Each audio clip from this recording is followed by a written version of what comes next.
Que diriez-vous d'un tuto coiffure pour cheveux lisses? Lisa a les cheveux raides et elle m'a expliqué sa problématique afin de savoir comment elle pourrait être aidée.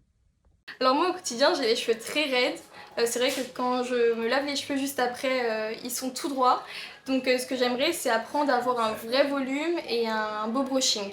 Lisa, bonne nouvelle, la personne qui pourra t'aider se trouve juste à l'intérieur. Bonjour Fabien. Bonjour Dora, comment ça va? Ça va bien et toi? Ça va super. Bon bah alors Dora, tu es venue là pour que je te montre quelques astuces pour les cheveux raides. Oui, c'est tout à fait ça. Très bien, allez on y va. Bon alors Lisa, quand on a ce genre de problématique, on a tendance à avoir les cheveux un peu plats. Parce que c'est vrai que sur ce genre de cheveux, c'est compliqué de trouver des astuces toutes seules.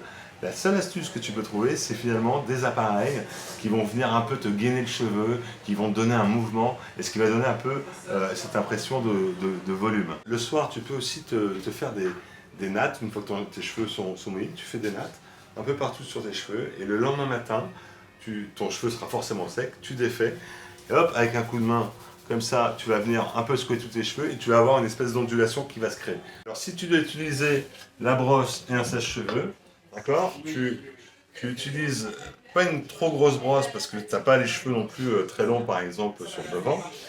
D'accord. En revanche, tu vas venir travailler le cheveu de manière justement à lui donner un peu un mouvement, une forme. Et sinon, il faut venir nous voir. Et nous, on est contents. À partir du moment où tu commences à travailler le cheveu, d'accord, tu vas avoir des mouvements qui vont se créer. Et c'est ce qui va donner cette impression de volume et de mouvement.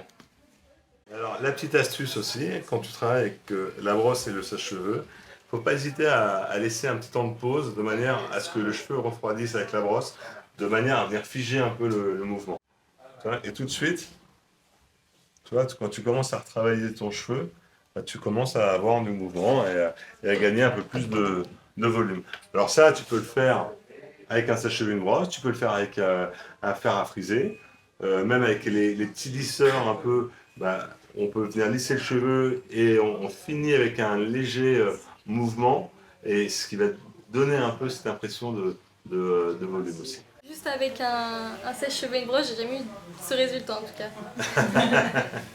Pour ça qu'il faut venir voir des professionnels. Venez chez Franck Promo.